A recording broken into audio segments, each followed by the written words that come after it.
So if you've ever watched this show, you know our guest. Will be technically his third time back, two times on the recorded show, one on the live. We'll get to that here in a second. So this is FR Racing's Garage Talk. I'm DJ Flook. I'm Eric Richardson. And once again, we welcome back our good friend, Andy Amendola, the author of the Red Racer book series. Andy, welcome back again. Welcome. Thanks so much for having me, guys. Great to see you again. Excited to chat with you guys.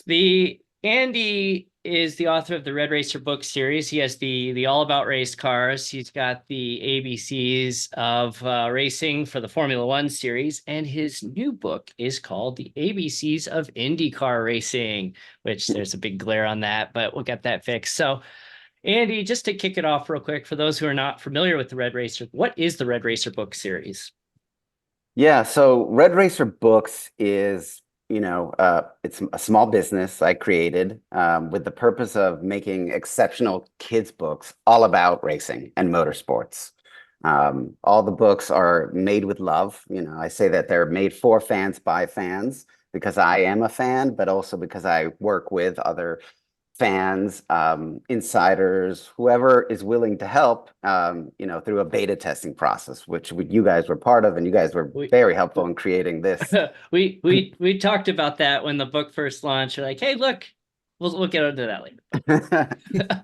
Yeah, so that's a big part of it, and my dream is that my grandchildren grow up in a world where motorsports is just as big as football, just as popular as football and other sports worldwide, and that they could get excited about it. And there hasn't been a lot of kids content around motorsports, and I think there was a gap there, and that's kind of why I went for it. And the F1 books, they came out great, and a lot of people liked them. And I decided to expand it to other motorsports series, and naturally, IndyCar was the next one. It's another open wheel racing series. It's right here in the US and North America. And I'll looking forward to talk more about that. But my future is to continue to write books about motorsports, whether they are fictional or non-fictional, and cover as many motorsports series as I can. And on top of that, I mean, you've had the books translated to multiple other languages. I mean, your books are global now. I mean, you're a self-published, we talked about that the last time, you're a self-published author. You've had help from, through your beta process, which we'll talk about later. You've got them translated. You've got them showing up. I want to say I've seen them in France. French is the new language that's coming out, but I have it in Italian. I have it in Dutch, for the Max Verstappen fans out there, and Italian. I released recently too, obviously for the Tifosi.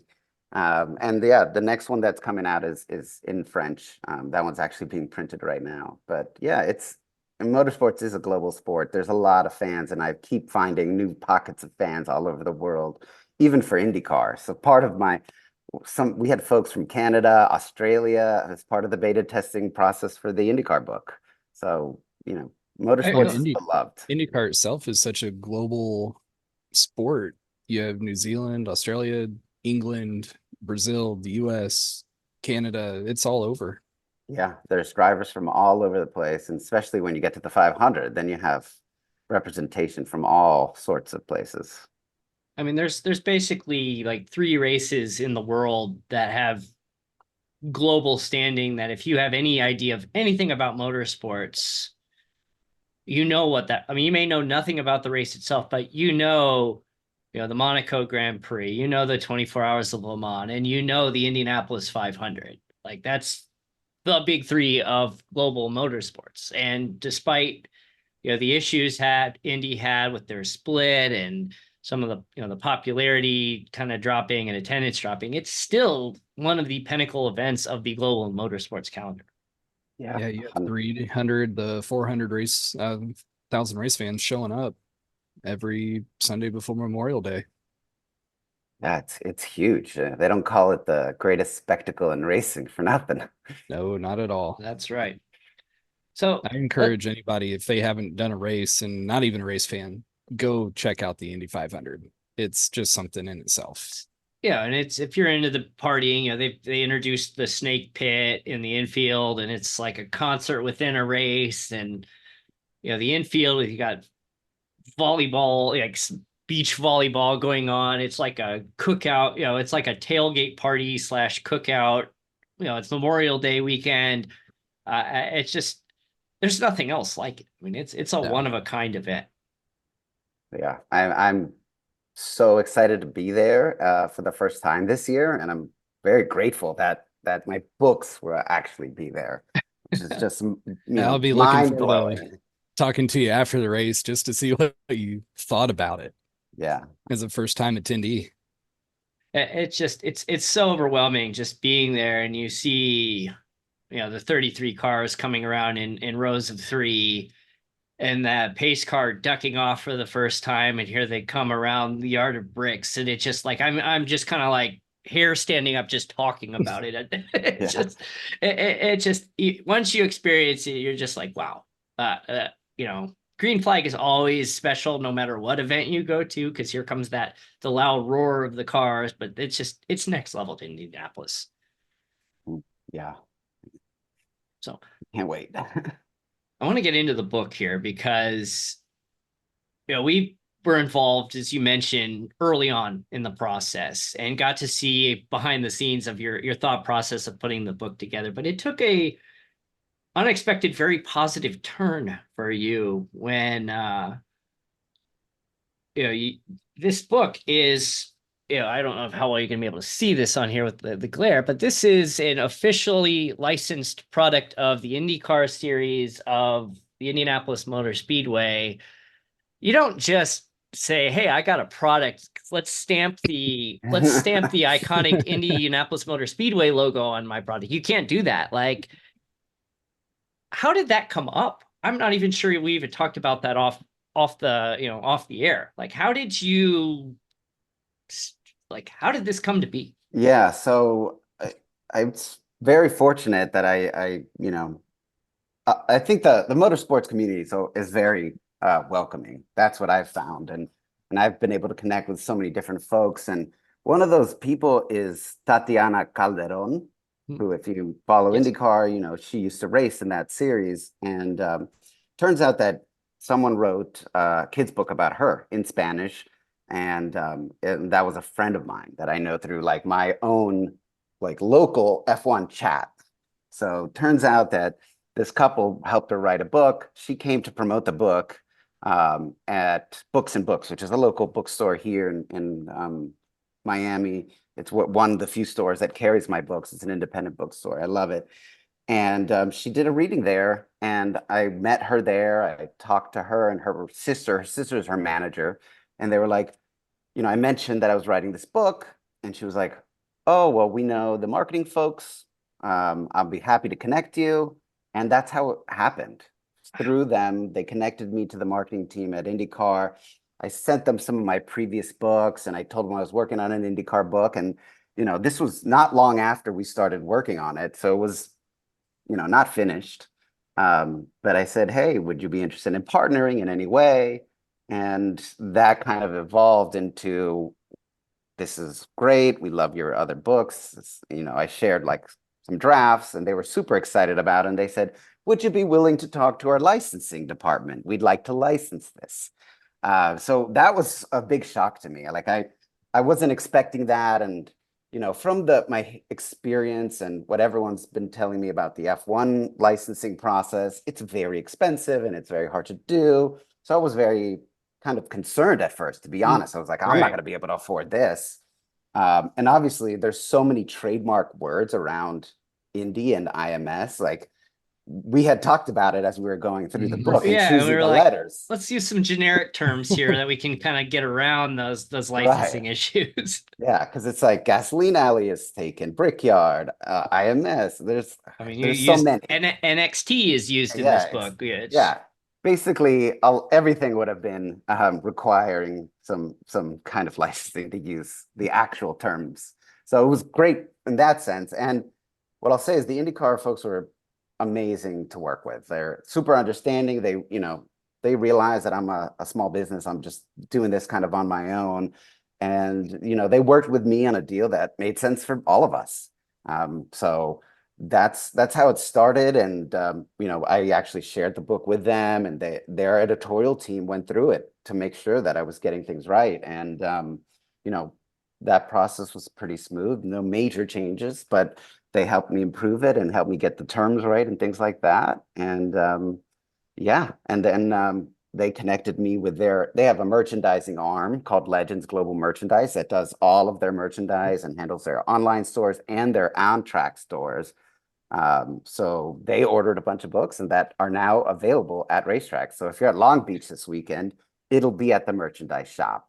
And So for me, cool. that is like a major milestone. I got to go to the first race, St. Pete, and I walked in there with my kids and we were looking around and we saw the book and I was like, it was just like kind of Ah. yeah, an amazing moment, a very emotional moment. And I Yeah, it actually looks like it did. was such a great trip seeing your pictures that you posted on social media afterwards. Oh yeah, I loved it. I mean, it's such a great experience for the whole family. And I don't know if you guys know about the Rookie Racers program for the kids. Mhm. It's incredible. I can't remember what it costs. It wasn't very much, but once you get to the race, they give you like this little backpack with all these things in it. You get a lanyard for your kids. They get a t-shirt, and then there's all these like activities. They can high five the drivers on the way to the grid. They can skip the line at the autograph sessions. We did like a Firestone tire tour, like all these things that they get access to. And because we're the parents with them, we can do it Right, too. yeah. It's Yeah, actually a great deal. NASCAR So is if the you don't, same. The motorsports in this country do such an amazing job with the kids of any professional sport out there, between making the drivers available and getting up close and personal. Like, you don't get that in Major League Baseball or the NBA or the NFL unless you've got, you've got the cash backing there. But with NASCAR, it's like, hey, sign up, and it's, the kids go on a garage tour. It's like, I'm more excited about than the kids. Let's be honest. yeah. Well, that's what I'm saying. It's like if you don't have kids, maybe get one just to bring them to the race. Not a bad reason to think about having kids. Bring a cousin, niece, Yeah, nephew. Yeah, right. Exactly. Yeah. Can I borrow my niece for the day? yeah. No, it's an amazing experience. Like the amount of access that you have, and that's one thing I noticed right away with IndyCar, and just kind of the vibe overall. Like everyone is welcoming on the business side, but then when you get to a race, it's like much more open, and the drivers are running around on their scooters. If you have a paddock pass, which costs like $30, you can go into the garages and see all the work being done to the cars, and it's amazing. My kids loved it. They had the time of their life. That's so cool. And it's, posted some pictures. You got some tours. You got to meet some of the drivers at Yeah. St. Pete. Well, what was that like? It was really nice. I mean, through the process of working with this on this book, I had some like insiders who were beta testers too. So there's a guy, his name is Alex, who's a race engineer on one of the Chip Ganassi cars. And we got to meet finally in person, and he showed us around the garage. He like showed us Linus Lunke's car, and my kids got to hold the steering wheels. And we got to meet other drivers too, and it was just amazing. And luckily, I got a pit pass. IndyCar was very nice. I had actually bought tickets to the race ahead of time because I wasn't expecting anything like this. And they gave us a pit pass, and unfortunately, the kids couldn't go. But I got to walk the pit lane and like be right there when all the changes are happening and see how the teams are working. For me, that is like heaven. So, Yeah. Oh yeah. It's just, when you get up and close to these machines that you can almost, you don't touch, but you get close enough to touch. It's something else. yeah. It just, there's not another experience like it in all of sports. Yeah. Man, that is so cool. And you're coming up, the 500 is coming up here very soon, and May is just like, it's Indy month. Like, it's a month. It's from the entire city. Like they spend the whole month prepping for this with the events and the Grand Prix and qualification and carb day and the race itself. And sometimes when the rain comes in, multiple race days, which I've personally experienced myself. But you're going up there for the first time to this storied event. Like, what are you what are you expecting? What are you looking forward to from that trip? Well, one thing I'm looking forward to is just walking the grounds and kind of getting a vibe and a feel and getting to see all of the stuff that I've been hearing about and reading about and, watching, but actually being there and feeling kind of the excitement there, seeing all the people there and how they like the experience itself. Like I want to experience it. It's hard for, I don't love to write about something that I haven't experienced. So it's very exciting that I'm finally getting to go and experience it because, yeah, it's going to be really, really exciting to just see the space. Like I want to go tour Gasoline Alley. I also want to see like some of the historic pieces because it's such a historic race. Over 100 years it's been going. So I want to kind of get as much I want to immerse myself. I'm going to be a sponge. I'm just going to do everything, see everything. I want to go around the city and see like some of the other, elements that are tied to it. There's a memorabilia fair that is supposed to be amazing. I'm going to check that out. So I'm there to like learn and live the experience.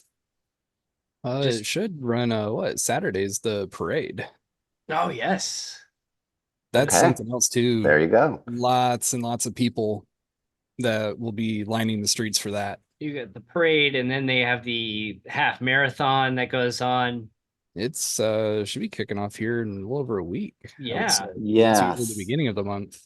That's And the other thing I didn't realize that there's just the month of May is just like an event it's a every holiday. day. It's a holiday there. There Yeah. is a reason why May is my favorite month, and it's just all the stuff going on Picked a good month in to be born in. Indianapolis and even the surrounding area in regards to the race.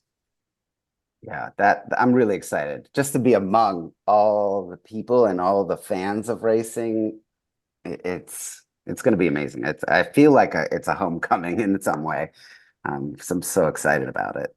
Now, I will say if you get the chance, and one of the times that you're up around the race, if you can check it out when there's no activity going on. It is such a different feeling when it is empty and no spectators, no cars. It's almost like an eerie type feeling. Yeah, it's like walking through a cemetery almost. It's just a Ooh, I like giant that. space. It's quiet, but so much of the mystique around it that it's just something to experience when it's quiet. Yeah, at and night it must be beautiful, right? oh, it is. I mean, I haven't been there in years, but I can still tell it is. But I mean, It's one of my favorite places to go. You've got 100+ years of history there. You've had, fortunately, numerous people die on these grounds in this event, just racing their cars. It's very eerie when you have a facility that large and it's just quiet. Yeah. Trying to pull up And the mini marathon map. Here we go. I found it. So the mini marathon, I ran this years ago. Erik, you've run it before, haven't you? Yes, I've run it. Yeah, so you'd start in downtown Indianapolis, you work your way out, and you're about 4 or 5 miles in, and then you go under the tunnel onto the track, and you enter on the backstretch, and you run around turn 2, turn 3, turn 4 across the Yard of Bricks, and there's always the dopes that have to stop and kiss the bricks and clog up the front stretch. But yeah, you get out of there and you come back around turn 1, turn 2. You run the whole track, like 2.5 miles of the mini marathon is the motor speedway. Yep.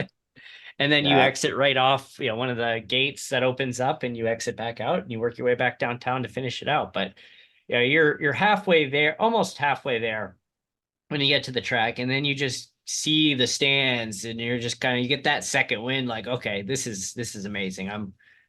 I'm going to be on the track. I'm running on this track. And you get that second win to get you through there. And then after you're off, then you're like, okay, now I want to die, but I still have 4 miles to go. Yeah, and then I bet a lot of people are trying to race to cross whoever they're racing against, cross those bricks. I'm sure it gives you a big adrenaline boost. Yeah, it's been fun getting to run around the track. One of the fan days, I got to play hooky from school, so got to take the car and drive around it to go You into can the parking drive your lot. car on the track? They used to have a special thing where you could drive around the track. You'd come in on the tunnel, get onto it, go around, and then come into a parking lot. Wow. I think that was around like one of the carb days or usually later in the month. I'm not sure if they're still doing that or not. They still do like the bus where you can pay a ticket and get on a bus and the bus drives around the track. Or if you really want to We did pay a bus tour when we had some friends come out to Indianapolis to visit. So we did that, did the Kiss the Bricks tour. I did not take a picture doing that because I said I can't do it. It's not tradition. didn't win. Gotta win. Saving for the day we win the race. Yeah. No, I think I don't think my kids will want to kiss the bricks. It's actually funny because I did a school reading and I previewed the IndyCar book and I selected a few pages and Kiss the Bricks was one of them. And as soon as I finished saying that, it's tradition to kiss the bricks, they were like, ew. It was just a collective ew from the kids. I mean, but the thing is, the Kiss the Bricks thing isn't like, it hasn't been around that long. It's not It's like a they've been much doing it newer for tradition. Yeah, I mean, Yeah. was it? It was a NASCAR race. It was a It was, NASCAR Jimmy race. Johnson, actually. Was it? I thought it was Dale. It went back a little bit further than that. Like Dale Jarrett, maybe. I would have to go back. Back checked. I do have the book with the history and stuff, and why am I drawing a blank? Yeah, it's funny. Actually, I had to update the language on that one, particularly because Dale Jarrett, 1996. Thank you. Thank there you. you go. Thank There it you. was. Brain Show still a works. picture of Jimmy Johnson in the book that did it. Yeah, because technically anyone who wins at IMS can kiss the bricks. It's not specific to Indy 500, right? Right. Yep. IndyCar Yeah, it's and become NASCAR. that, yeah. I mean, it was NASCAR who started it, so Yeah. The milk tradition, that one goes back a lot farther. that does. And that's an interesting one. Then you've got People also got upset with Emerson Fittipaldi. Yeah. Oh, yeah. Yeah, that was like I'm gonna have a very sacrilegious. I'm gonna have a very upset phone call after I say this. But my own mother doesn't like Emerson Fittipaldi because he drank orange juice after he won the 500. To this day, she's she's like, I can't believe he did that. Like it's like it seems like sacrilegious to do that. It's and the thing is like what they always publish this on the social media for the 500 every year, and they give you a choice. Like you don't have to drink, you could pick out vitamin D or 2% or chocolate milk or buttermilk. Or you can do buttermilk if you want. Not chocolate. I don't think that's the one everyone wants. But they will publish the list every year. They, at least in the last couple of years, they will publish the list and says, here's the list of the drivers and what milk they will be drinking if they win. And they basically have to keep all those on hand depending on who wins. Yeah, every entrant gets to pick their selection. Yeah. And I think it was one of you guys who told me that the most popular choice is the whole milk because it photographs better. Yes, right? yes, it does. It's smart. I mean, looking at the photos from last year, yeah, it's definitely the way to go. Yeah, I'm waiting for the day where you get somebody's like lactose intolerant, like I need oat milk or something. That'd be like, yep, here comes Emerson Fittipaldi round 2. You wanted almond milk? I feel like if somebody came up with that, they'd do just that quick sip for the photo op and then just throw it all over the crew. I mean, I don't do well with milk, but yeah, if I were ever in that position, I'd take the quick sip and then just dump the rest of it on my head. Yeah. At that point, winning one of the biggest races out there, I'd probably forget about something like that. At that point, you'd be so. I mean, look at Joseph Newgarden last year. He's done basically everything else in the sport except for win the 500. Finally wins the 500 on kind of a controversial, not kind of a controversial ending. And what's he do? He gets out of his car, jumps through the fence, and runs into the crowd. Yeah, I thought Castor Nevis playing Spider-Man was one of the best things, but seeing Newgarden go through the fence and celebrate with the fans. I don't think that's ever happened before. At least not in the televised era. What I can remember. Yeah, it I was think that's definitely cool to shocking celebrate that when way. I saw it. I I was was like, no way. And the thing too is the Indy 500 wasn't even televised live until like either like the late 70s or early 80s. It was tape delayed. They do the Wide World of Sports and they'd show like a highlight clip basically after the fact. wow. I mean, it's not even, it's. I think even now, Central Indiana is still on blackout. They still are on blackout. Yeah. I'd have to listen to the race on the radio and then they'd replay it at like 8 o'clock at night if you were within like 100 miles of the track. Really? They do that for that event? Yep. They will always black out. I can think of maybe one time, and I think it was the 100th anniversary, that they actually truly sold the event out.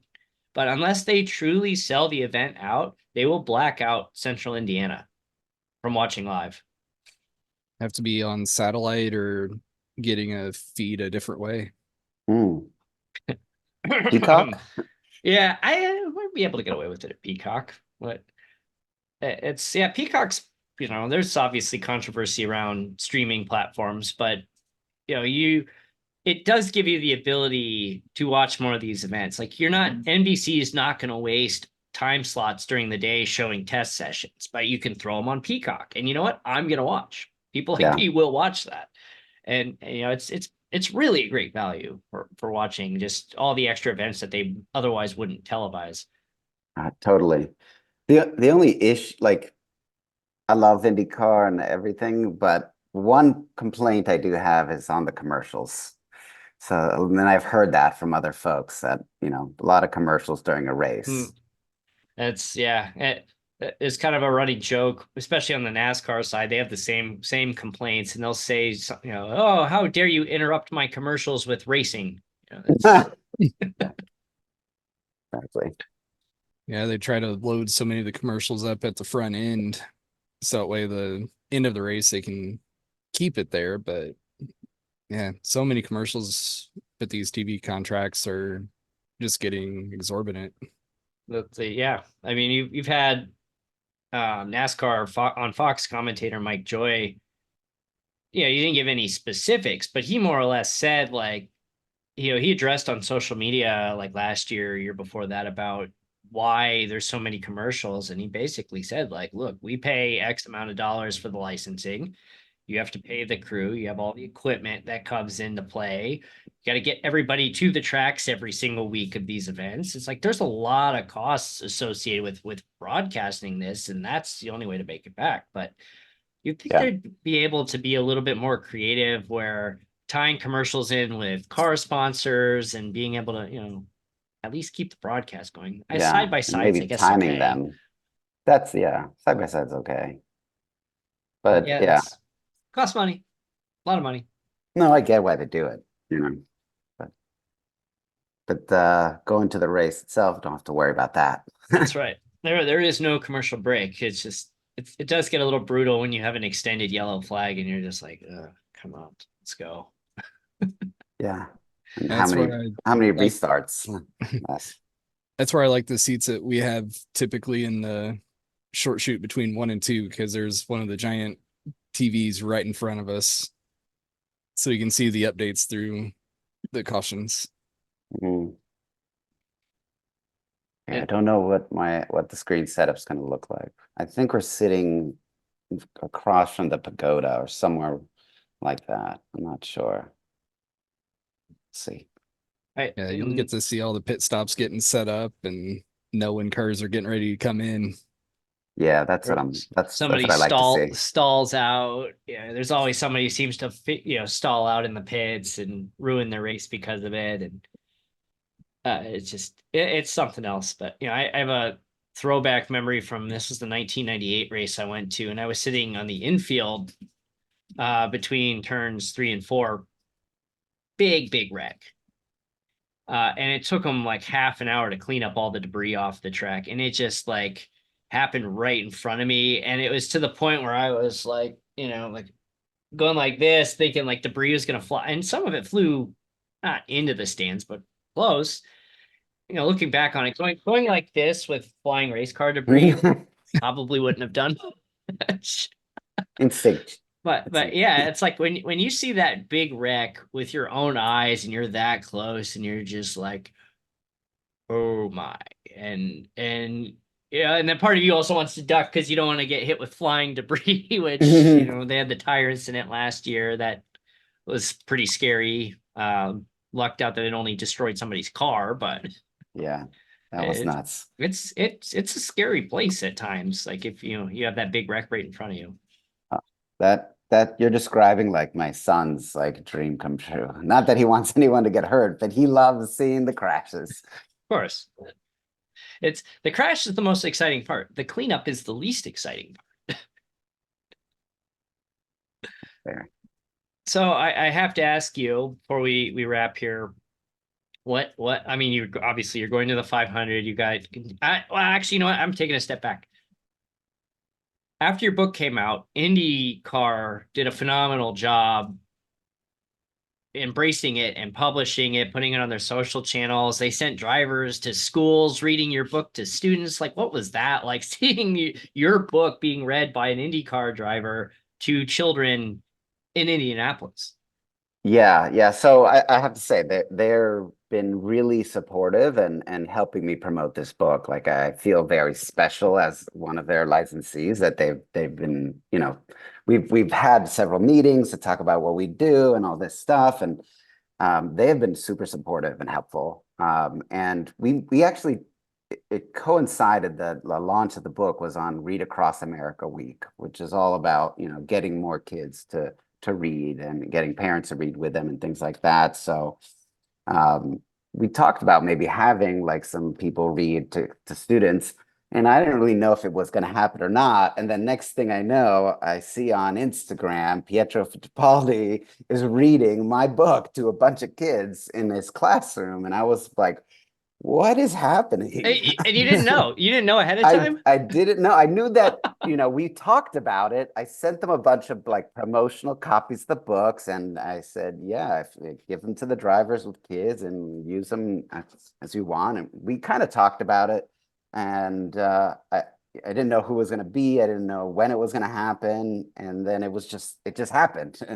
And the president of IndyCar was also in the classroom too, and he was reading them too. And they sent me all these photos, and it got like local news coverage there in Indianapolis, which was great. And yeah, I want to talk to him, see if I can meet him at some point and ask him what he thought about it. But it looked like the kids are having a great time, and it is pretty special to see that's like so a cool. driver, people from the organization actually reading my book. And you know what? This book wouldn't happen if it wasn't for people like you who helped me, craft it and figure out the right terms, what's important to fans, and all the beta testers that I worked with too. I mean, we had these group text conversations going back and forth, kind of debating like, safety team and things like that. And that, it's just, and it's so cool. It's just like, hey, it's like, to see this actually like in real life. And then what I really want to thank you for is, right in the back of the book, I don't know how clear this is going to be on the broadcast, but look, that's not super clear, but you can see my name and Erik's name, and my kid's name's on there, and Erik's kid's name is on there as a tester. I was giving feedback to my kids, and they already, they've had your other books and really love those. And, this book came in the mail, and I opened it up and we see the end of it, and I'm like, hey, I go, does that name look familiar to the kids? They're like, that's my name. I'm like, yeah, that's your name. So Yeah, that was so cool. I really appreciate you, not only shouting us out in the book, but also with the kids who helped out as well. And they really enjoy the books, and they're colorful, they're keep the kids' attention, they're short and sweet. It's a great book for a kid to keep their attention span, which is very difficult to do, especially my kids. Yeah, it's so fun just to help be a part and just see the development and all the steps that were taken, and then getting to the point of just having that physical copy, and like, wow, that's so cool to have just play that small role in it.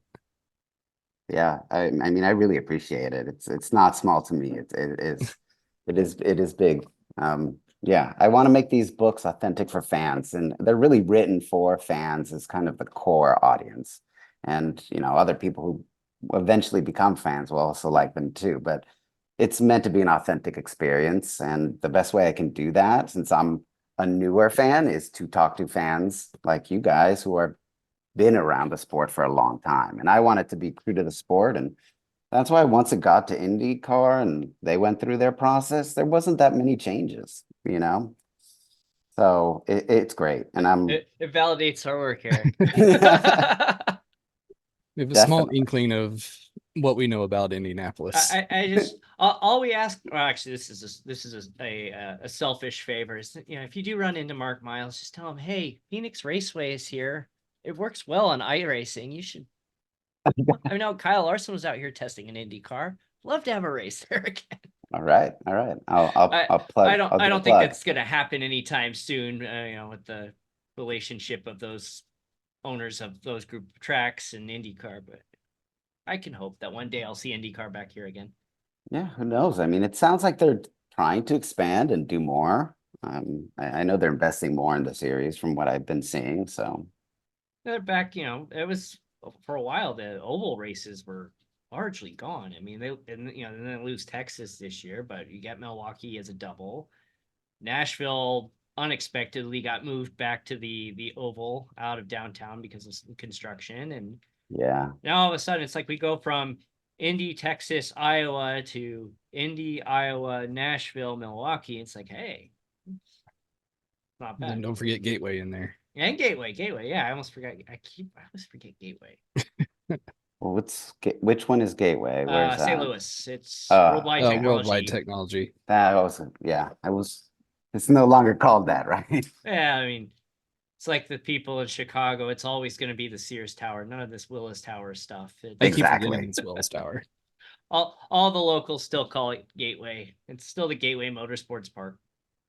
Good to And know. same as WeatherTech Raceway. It's Laguna.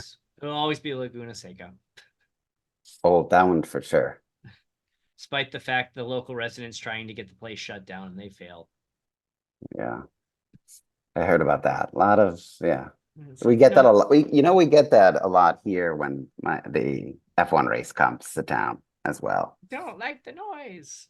It's That's like, what? coming up here soon. They at least have a little bit of an argument, because you look at like Indianapolis Motor Speedway, and this has happened to like Wrigley Field in Chicago.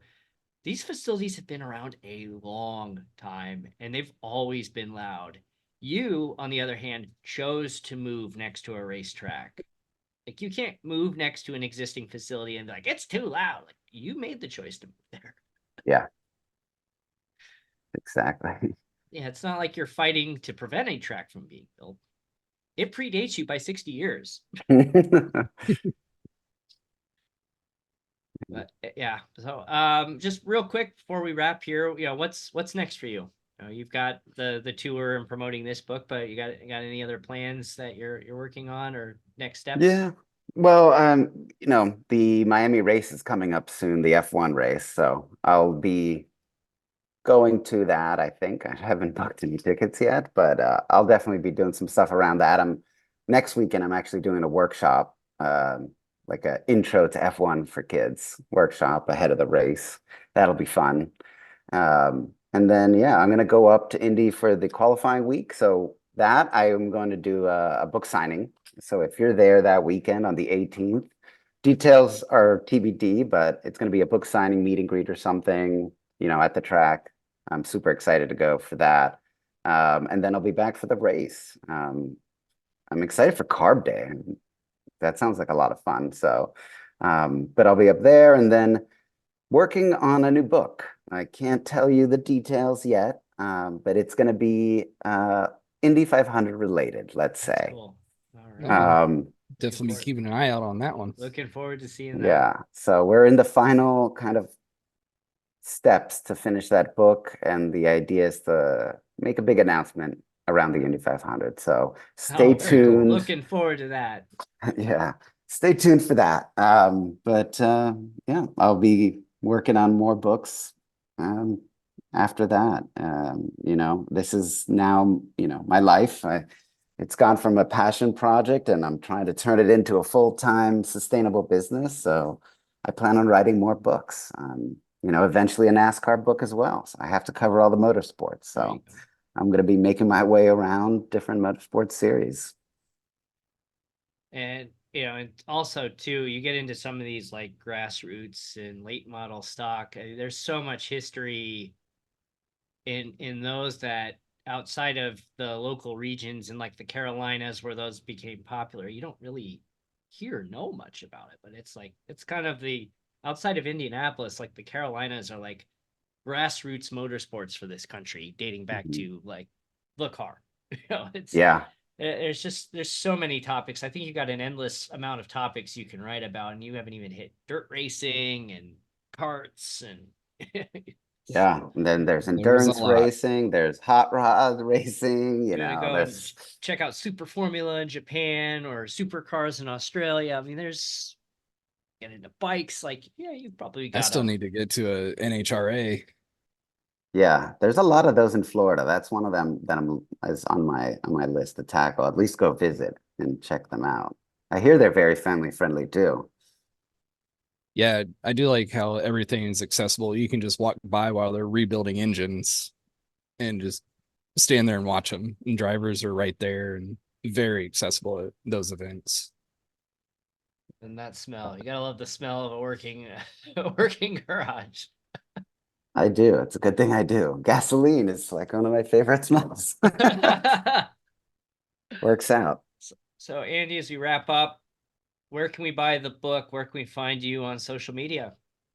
Yeah, so I'm on social as Red Racer Books, and you can find me on Twitter, Instagram, Facebook, all those, TikTok even. I'm trying to make more videos, but it's hard, at least for me. The books are all available at redracerbooks.com. The IndyCar book is also available on the IndyCar website, which is shop.indycar.com.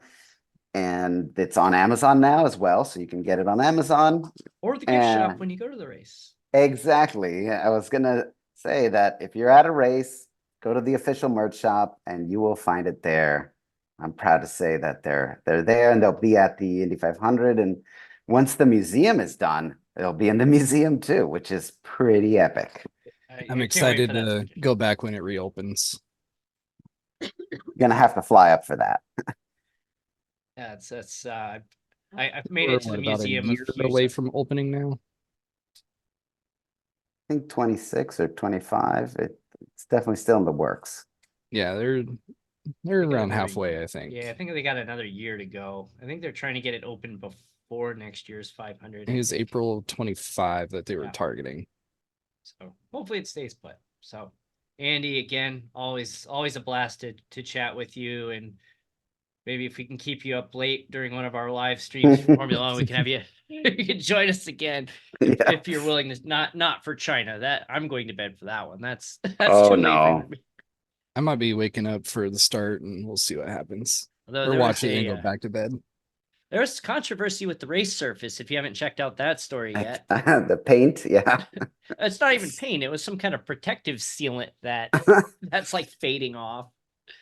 Yeah, it's going to be interesting this weekend's race. I did watch qualifying for sprint, which is nice. Lando got in there, but that was due to some rain. So if it rains this weekend, that should be exciting. But there's also Long Beach. There's a lot of racing to watch this weekend. Yeah, I'm excited about it. It's a busy weekend. Talladega for NASCAR. It's a Oh, lot of good stuff. wow. Yeah. Well, and thanks for having me again, guys. DJ Eric, this is great. Yeah, you're welcome. I love chatting with you guys, and And thank hopefully you we'll see you again. here about a month in Indianapolis. You bet. One of these days I'll leave my cave and come back. I haven't been to Indiana in 7 years now. Yeah, I'll be back there twice next month. Yeah. Well, May is one a of these good time to days. visit. Yeah, one Very of these much days so. I'll come back for another 500. I need to. Maybe when the kids are a little bit older that we can do the cross country flight. But Anyway, Good. again, thanks, Andy. FR Racing, it's redracerbooks.com, Red Racer Books on social. Go get the book. It's really good. Well, we personally endorse it. I mean, our names Yep. are in it, so we have to endorse it. But it truly, it's fantastic. All your books are great, and my kids really love them. Thank you. I really appreciate it. It's frracingonline.com, at frracingonline on your socials and streaming channels and YouTube and all that fun stuff. Give us a follow. We'll see you for Wednesday at Dash in the Indy Racing World Series, which features Erik on the Red Racer Books car. So Yep. we'll see you again. Trying to keep it up front the best I can. See you again. Yeah, we'll see you Good luck. again next week. Take care.